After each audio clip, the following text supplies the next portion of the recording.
Each of Alter Bridge's 7 albums takes you on a musical journey, but some of these records are much better at sticking the landing than others. My name's Justin, and in today's video, I'm ranking every Alter Bridge closing song from worst to best. So, let's get started.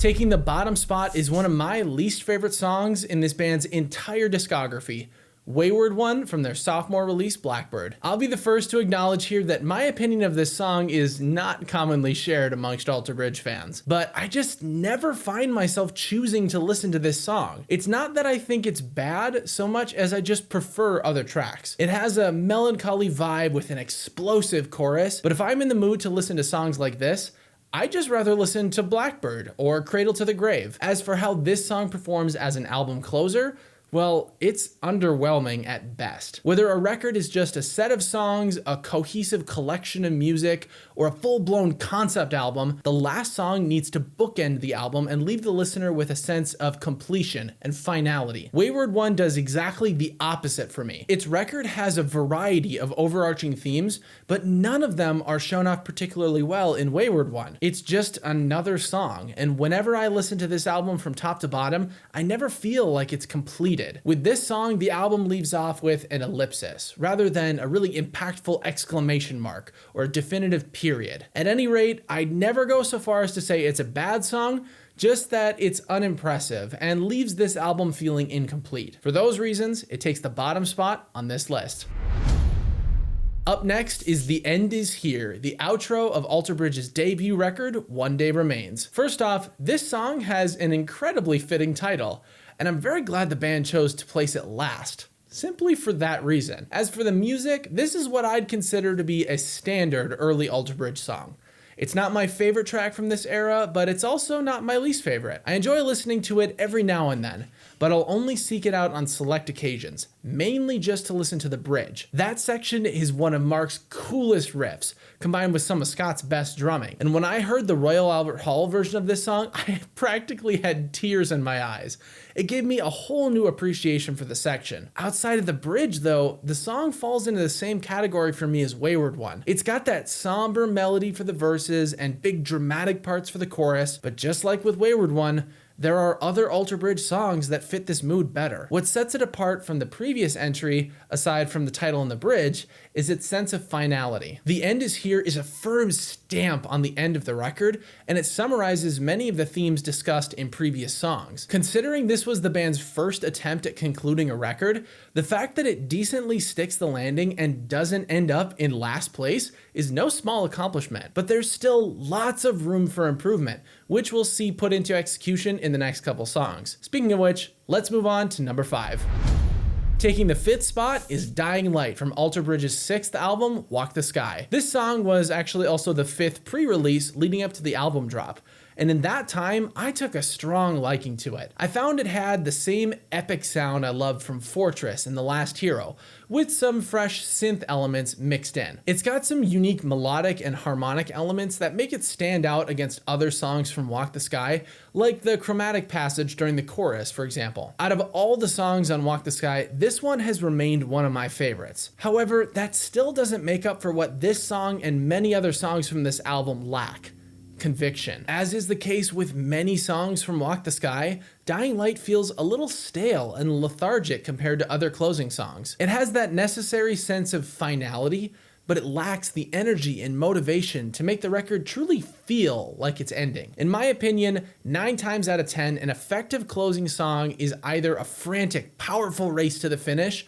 or a quiet, introspective reflection of the past. This song is trying to be the first option, but it's just missing that extra drive and stakes to make me feel like there's actually urgency within the song. I've said it before, and I'll say it again. For me, energy is one of the most important aspects in music, and even the most creative song can still feel disappointing without it. For that reason, Dying Light takes the number 5 spot.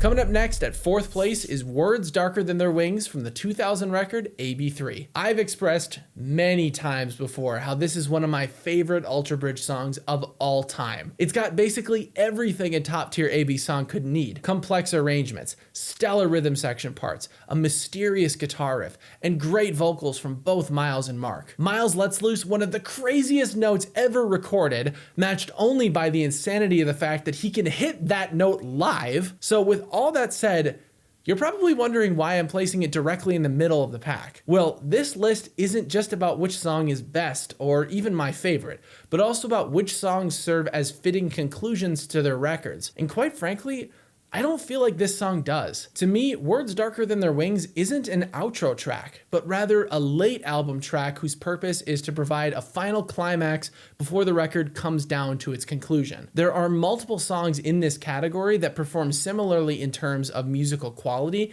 but eclipse this song's ability to conclude its record. Because of that, the unparalleled performance of Words Darker Than Their Wings is enough to beat out the songs that have come before it, but still not enough to surpass the ones yet to come. Before we move on to the top 3, if you're enjoying this video, make sure to hit the like button. It helps with YouTube's algorithm, and I personally appreciate it a lot. So thanks.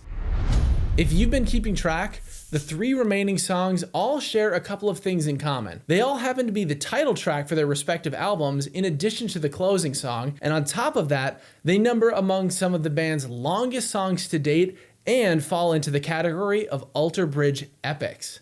Ooh. Rounding out the bottom of my top 3 is Fortress. Let's make a list of all the traits a good closing song should have: catchy, original melodies, top-notch vocal and instrumental performances, and creative lyrics. Now, all the things a good closing track should do: capture the essence of the album, assertively deliver closing thoughts to make the record feel complete, conclude any overarching narratives, and leave the listener with a sense of finality and satisfaction. And you get some bonus points if it has a bitchin' guitar solo, a brutal breakdown, or just any other cool moments like that. Suffice it to say, this song has all of the above, and it even hits the bonuses. In fact, we get not one, but 2 great guitar solos, and both members of the rhythm section get to show off during this song as well. I mentioned in my review of the album Fortress that this song perfectly encapsulates everything great about this record, serving as catharsis for all the frustration and anger felt in the previous songs. This song set the bar incredibly high for closing tracks,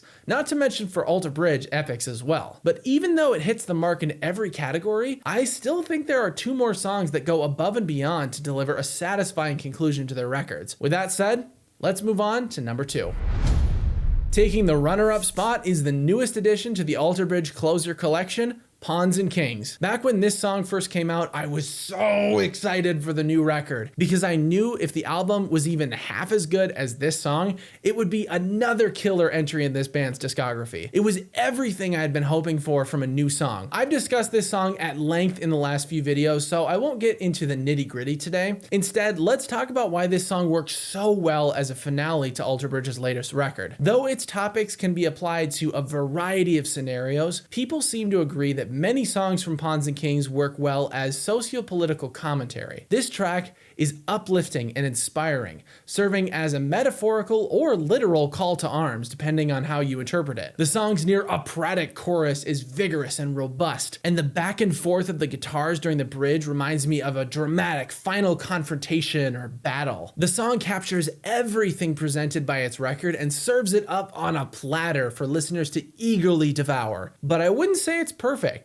There's still one more song that takes the cake for being the best Alter Bridge closing track in my opinion. Speaking of which, it's time for number 1. Settling on a pick for first place was tough, but I had to go with my gut, which is why I'm giving it to the highly underrated track, The Last Hero, released in 2016. I rarely see this song pop up in discussion, which is a shame considering it has not one, but 2 of my favorite breakdowns in all of rock, plus some of my favorite Alter Bridge guitar solos. On top of that, it has one of Miles's most challenging chorus melodies, and the whole song has this insane frantic pace. Like at any moment, it could just go flying off the rails and fall apart. This album is balls to the wall intensity from start to finish, and this song keeps keeps up the pace right to the end. One reason why it excels as a closing track is the lyrics. This album starts off with Miles searching for a leader to guide him through the shitstorm of the world, and the rest of the album is about that search for a leader through the different aspects of one's life. But this album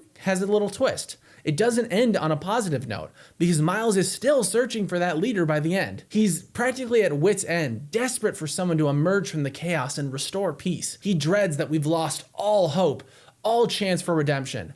But in the last moments of the album, he flips it around and reminds us, no, there is still a chance. He doesn't take us all the way out of the tunnel, but he does remind us there is still a faint light. And now it's up to us to pursue it and keep fighting, or just give up. I find this song so inspiring, and it's one of the coolest tracks from a criminally underrated album. If you're not a big fan of this song, I strongly recommend that you go back and listen to it again, but keeping in mind everything that I just said. And hopefully you'll start to understand why I love this song so much and think of it as the perfect Alter Bridge closing track. Ending an album well is extremely difficult, but starting one is arguably even harder, which is why you should watch this video next, where I ranked every album opener by Alter Bridge. By the way, since that video was made before Pawns and Kings, I'm retroactively awarding This Is War 4th place. Go watch that video now to find out which opener just lost its spot.